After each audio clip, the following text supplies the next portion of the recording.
কেউ বুঝতেই পারলো না কিসের সাথে কি খাইয়ে দিলাম। আসসালামু আলাইকুম। আজকের রেসিপিতে থাকছে স্পেশাল কিছু। আমি প্রথমেই একটা এখানে বিটরুট নিয়েছি। এই একটা বিটরুট দিয়েই পরিবারের সবাই মজা করে খাবো। আর এই বিটরুটের কোনো রকম মাটি মাটি গন্ধ হবে না। এই রেসিপিটা যদি আমার মতো করে সেম ভাবে বানিয়ে থাকেন আপনিও, মাটি মাটি যেটা খেতে ভালো লাগে না অনেকের কাছে, আজকের এই ভিডিওটি দেখলে ইনশাআল্লাহ আপনারও খেতে ইচ্ছা করবে এই রেসিপিটি বানিয়ে। কোনো রকম গন্ধই থাকবে না এই বিটরুটে, কথা দিলাম। পরবর্তী রেসিপিতে মনে করছি যে বিটরুটের নাড়ু বানাবো। বেশ মজাই লেগেছিল আমার কাছে, আরো স্পেশাল ভাবে আপনাদের কাছে তুলে ধরবো। এরপরে আমি বিটরুটের খোসাটা ছাড়িয়ে ভালো করে গ্রেটার দিয়ে কেটে নিয়েছি। কেটে নেওয়ার পরে হাত দিয়ে চিপিয়ে রসটা আলাদা করে নিচ্ছি। রসটা ফেলে দেব না, তবে রসটার পরে কাজে আসবে, এজন্য। দেখতেই পাচ্ছেন কি সুন্দর মাশাআল্লাহ কালার। আর পাতলা পাতলা করে কেটে নিয়েছি। এভাবে কেটে নিলে ঝুরঝুরে ভালো লাগে, এজন্য নারিকেলের মতো হয়। এরপরে যখন সবগুলো ভালো করে চিপে নিলাম, আমি একটা আলাদা বাটিতে এইটা তুলে নেব। ছাঁকনি দিয়ে ছেঁকে নেব যাতে এর কোনো দানা দানা অবশিষ্ট এখানে না থাকে। আমাদের শুধু লাগবে এর রসটা। কি ভাবছেন হাত দিয়ে চিপিয়ে নেওয়া বিটরুটগুলো ফেলে দেব? মোটেও না। এটা দিয়ে ডো বানাবো। ভিতরে যে পুরটা আমরা বানাবো এই বিটরুট দিয়ে, আর এই রসটা লাগবে পরবর্তী সময়ে। এখন রেখে দিলাম আপাতত। এরপরে কড়াই বসিয়ে দিলাম চুলায়। এখানে দিয়ে দিলাম খেজুরের গুড়। আপনারা চাইলে এটা চিনি দিয়েও করতে পারেন। দিয়ে দিলাম এখানে শুকনো নারিকেল। এটা বাজারে সহজেই কিনে পাওয়া যায়। আপনারা চাইলে এখানে কাঁচা নারিকেলটাও দিতে পারবেন আপনাদের সুবিধা মতো। এরপরে এখানে দিয়ে দেব বিটরুট, যেটা আমি রস চিপিয়ে রেখে দিয়েছিলাম। আর আপনি মিষ্টি কতটুকু খেতে পছন্দ করেন তার উপরে ডিপেন্ড করে দিবেন মিষ্টির পরিমাপটা। আমি যতটুকু খেতে পছন্দ করি ততটুকুই দিয়েছি। আর বিটরুটটা এমনিই মিষ্টি ছিল, এজন্য অল্পই দিয়েছি, লাগলে পরে দেয়া যাবে। এভাবে করে কিছুক্ষণ ভুনিয়ে নেব। আমি কোনো রকম তেল এখানে দেইনি, তবে মিষ্টি আর আলাদা করে দিতে হয়নি আমার। দিয়ে দিলাম সামান্য পরিমাণে ঘি, বাসার তৈরি। আমি কিন্তু লো হিটে রান্না করে নিচ্ছি। যখনই খুব ভালোভাবে হয়ে আসছিল এ পর্যায়ে আমি এখানে 1 চা চামচ গুঁড়ো দুধ নিয়েছি আর 1 চা চামচ কর্নফ্লাওয়ার। এখানে চাইলে আপনি বার্লিও দিতে পারেন। সবগুলো একসাথে ভালো করে পানি দিয়ে মিক্স করে নিচ্ছি। মিক্স করে নেওয়া পানিটা আমি দিয়ে দেব বিটরুটে। এতে করে হবে কি সুন্দরভাবে আঠালো হয়ে যাবে। আর যখনই আঠালো হবে পুরটা পারফেক্ট ভাবে তৈরি হয়ে যাবে। কিছুক্ষণ নাড়তেই দেখবেন একদম সুন্দরভাবে দলা দলা হয়ে আসছিল, আঠালো। একটু 5 থেকে 7 মিনিট আমি এভাবে জাল করে নিয়েছি। জাল করে নেওয়ার পরে দেখছেন মাশাআল্লাহ খুব সুন্দরভাবে হয়ে এসেছে আর সিদ্ধ হয়ে গেছে। আমি হাত দিয়ে দেখছিলাম কতটুকু আঠালো হয়েছে।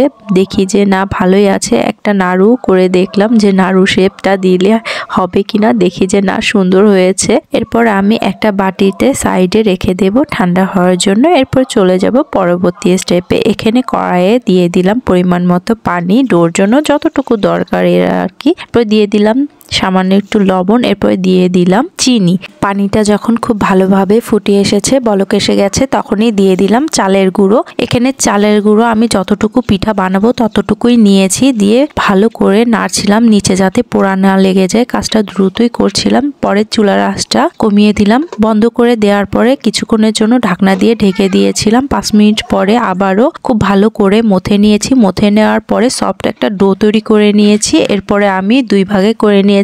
বিটরুটের যে রসটা দেখেছিলেন সেটা দিয়ে আমি আবারও ভালো করে মথে নেব।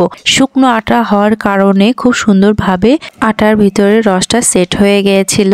মাশাআল্লাহ কিছুক্ষণ ডোটা মথে নেওয়ার পরে সফট হয়ে গেছে। এরপরে আমি ছোট ছোট করে লিচি কেটে নিচ্ছি। আর পরে আবার ছোট ছোট করে গোল গোল করে নিয়েছি। এভাবে আমি সাদাটাও করে নেব। সাদাটাও আবার ভালো করে মথে ছোট ছোট লিচি করে আবারও গোল শেপ দিয়ে দিচ্ছি। মাশাআল্লাহ দেখতেই পাচ্ছেন সবগুলো হয়ে গেছে। এখন আমি পিঠার শেপে করে নেব, ঠিক যেমন পুলি পিঠা বানিয়ে থাকি। মাঝখান থেকে একটু চাপিয়ে দিলাম, তারপরে মুখটা বন্ধ করে দিলাম। 2 মাথায় একটু শেপে হাতের ভিতর নিয়ে রাউন্ড রাউন্ড করে নিলাম। দেখতেই পাচ্ছেন কি সুন্দরভাবে হয়ে গেল। খুব সহজ এই কাজটা, খুব বেশি কঠিন না। এভাবে করে সবগুলো করে নিলাম। এরপরে আমি সাদাটাও সেম ভাবেই করে নেব পুলি পিঠার মতো। এই জায়গাটা আমি একটু ফাস্ট করে দিয়েছি, না হলে ভিডিওটা বেশি লং হয়ে যাবে এজন্য। আর আপনারা খুবই স্মার্ট আমি জানি, একটু দেখলে খেয়াল করলেই বুঝতে পারবেন কিভাবে আমি বানিয়েছি। আর এটা আহামরি কঠিন কিছু না, সহজেই করে নিয়েছি আর আপনারাও পারবেন ইনশাআল্লাহ। এরপরে দুটাই যখন খুব সুন্দরভাবে হয়ে গেছে, কি সুন্দর লাগছে মাশাআল্লাহ, দেখতেই পাচ্ছেন কোনো রকম ফুড কালার ছাড়াই। এরপরে আবারও কড়াই বসিয়ে দিলাম চুলায় কড়াই বসিয়ে দিয়ে দিলাম পরিমাণ মতো গরুর দুধ। গরুর দুধটা আমি আগে থেকেই জাল করে নিয়েছিলাম, আবারও জাল করে নেব।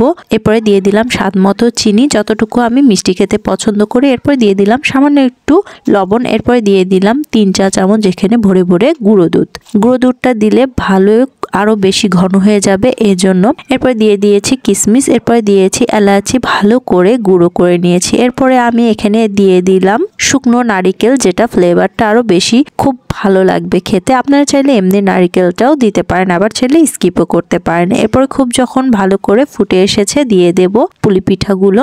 আর হ্যাঁ, আপনারা চাইলে এখানে লিকুইড দুধটা প্যাকেটেরও নিতে পারেন। কত সুন্দর কালারফুল দুধ পুলি পিঠা, ভাবা যায় কোনো রকম কালার ছাড়াই আমরা এই পিঠাটা বানিয়ে নিলাম। একদমই ভেজাল মুক্ত দুধ পুলি পিঠা বিটরুটের। মাশাআল্লাহ, খুব সুন্দর একটা সুমিষ্ট ঘ্রাণ বেরিয়েছে।